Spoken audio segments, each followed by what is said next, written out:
नमस्कार, राम राम किसान भाइयों। बटनेर पाठशाला में सभी किसान भाइयों का स्वागत है। किसान भाइयों, आज गेहूं फसल के बारे में बात करेंगे। गेहूं फसल में है प्रथम सिंचाई की बात करेंगे। ये बहुत ही महत्वपूर्ण होता है किसान भाइयों। और प्रथम सिंचाई करते समय किसान भाई कहाँ कहाँ पर गलतियां करते हैं जिससे उत्पादन प्रभावित होता है। सबसे पहले सिंचाई के समय की बात करेंगे। जो हमारे कृषि वैज्ञानिक है किसान भाइयों, ये बताते हैं जब हमारी फसल है बिजाई किए हुए लगभग 21 दिन हो जाए उसके बाद में सिंचाई करें, उससे पूर्व सिंचाई न करें। साइंटिफिक भाषा में यदि बात करें,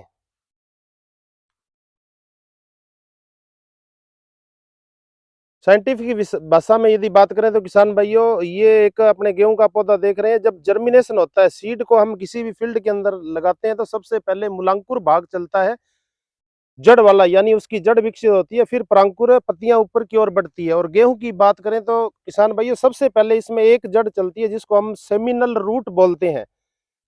सेमिनल रूट है जो उगाव के बाद में सीधी चलती है। कुछ समय बाद में ये जो सेमिनल रूट आप देखते हो ये खत्म हो जाती है और ऊपर जाकर के उसमें क्राउन रूट है वो शुरू हो जाती है। क्राउन रूट की शुरुआत की यदि अपने बात करें साइंस की भाषा में तो 17 दिन के बाद में क्राउन रूट निकलना स्टार्ट हो जाती है। और ये एक फसल देख पा रहे हैं, ये लगभग 22 दिनों की क्रॉप है और इसमें क्राउन रूट है जो निकलना स्टार्ट हुई है। तो यदि अपने वैज्ञानिकों के लंबे अनुभव की बात करें तो जब हमारी फसल है लगभग 25 से 28 दिन की हो, उस समय आप प्रथम सिंचाई करें ताकि क्राउन रूट है अच्छी तरीके से विकसित हो।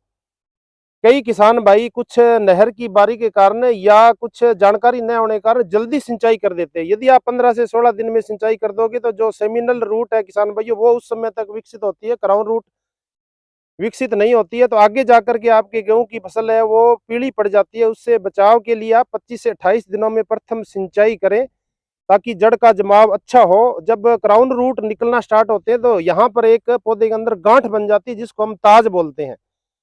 ये ताज आगे जाकर के कल्लों में परिवर्तित हो जाती है। इसी गांठ से आगे जाकर के कल्ले निकलते हैं और वही कल्ले आगे जाकर के उनसे बाली अच्छी तरीके से विकसित हो। सबसे जो महत्वपूर्ण बात है वो है किसान भाइयों, खाद एवं उर्वरक है वो हमें बैलेंस डाइट में, यानी संतुलित मात्रा में उर्वरक हमें किस प्रकार प्रयोग करना है। यदि आपने बुआई के समय किसान भाइयों डीएपी पर्याप्त मात्रा में लगभग 25 से 30 किलोग्राम प्रति बीघा के हिसाब से इस्तेमाल किया है, या डीएपी आपको उपलब्ध नहीं हो तो आपने सुपर फास्फेट का प्रयोग किया हो, एसएसपी या एनपीके का प्रयोग किया गया हो, 12-32-16 एक जो बैग है वो 1 बीघा के अंदर इस्तेमाल किया है। यदि उस समय यदि आपको डीएपी उपलब्ध नहीं हो तो किसान भाई इस समय भी आप डीएपी डाल सकते हो। फसल प्रथम सिंचाई से पूर्व है जो मिट्टी पोली होती है, लेकिन कुछ उर्वरक कम मात्रा में उपलब्ध होंगे। यदि आपने डीएपी का प्रयोग नहीं किया तो इस समय आप छांट सकते हो प्रथम सिंचाई के समय।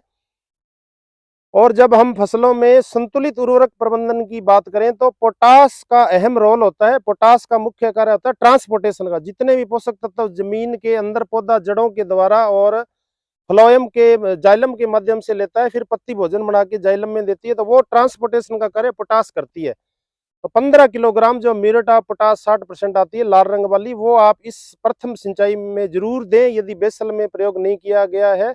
पोटास दाने में चमक लाता है, साथ में रोग प्रतिरोधक क्षमता पैदा करता है।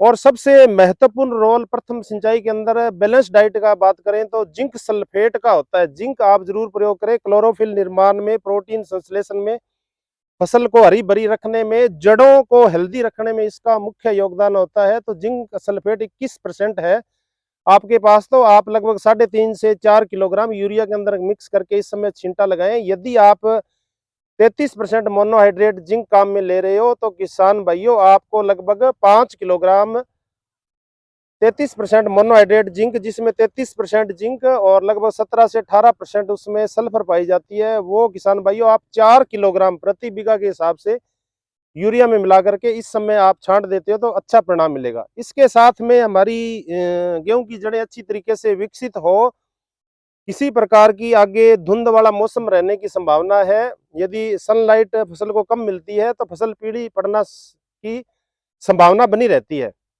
तो इससे बचने के लिए आप सल्फर का जरूर प्रयोग करें। 80% जो सल्फर आती है मार्केट में आपको मिल जाएगी, या 90% डब्ल्यूपी सल्फर आती है। फंजीसाइड यानी दुनिया का पहला कवकनाशी है। साथ में सल्फर भी प्रोटीन संश्लेषण में, जड़ों को हेल्दी रखने में सहायक है। तो संतुलित मात्रा में आप उर्वरक प्रयोग करें। इसके साथ-साथ में हमें ये देखना है जो हमारी रेतीली भूमि है या जो हमारे कमज़ोर खेत है वहाँ नेमेटोड का अटैक है जो फसल के अंदर हो जाता है। उसके कारण भी जड़ों में गांठें बन जाती है और फसल है जो पीला पड़ना स्टार्ट हो जाती है। गांठें बनने के कारण फसल पीला पड़ना स्टार्ट होती है। सेहूं रोग की बात करें तो कोरिनोबैक्टीरियम एक जीवाणु है और एंग्विना टीटीसाई एक नेमेटोड है। जब ये दोनों साथ-साथ में होते हैं तो फसल पीला पड़ना स्टार्ट होती है, जड़ों में गांठें बन जाती है। तो इसको नियंत्रित करने के लिए आप कार्बोफ्यूरॉन काम में लेते हो, वो इतना बढ़िया काम नहीं करता। उसमें स्टिमुलेंट पाए जाते हैं, जो एक बार फसल है आपकी चलती है, उसको नियंत्रित करने के लिए आप जैविक प्रोडक्ट है बेसिलियोमाइसिस लिलासिनस यानी 1 लीटर लिक्विड दवा है, वो 1 बीघे के अंदर इस्तेमाल करनी है। इस तरीके से प्रथम सिंचाई के समय किसान भाइयों आप जितनी फसल की अच्छी तरीके से उर्वरक प्रबंधन करोगे, वही टिल्लर आगे जाकर के आपके उत्पादन में तब्दील होंगे, उपज आपकी अच्छी होगी, आपकी फसल है वो लस ग्रीन रहेगी। दूसरा फील्ड आप देख पा रहे हो वहां पर है जो प्रथम सिंचाई किसान ने की है, उर्वरक प्रबंधन अच्छा किया है। इस तरीके से किसान भाइयों गेहूं में प्रथम सिंचाई के समय आप पहली सिंचाई 25 से 28 दिनों में करें, संतुलित मात्रा में उर्वरकों का प्रयोग करें। धन्यवाद जी, नमस्कार।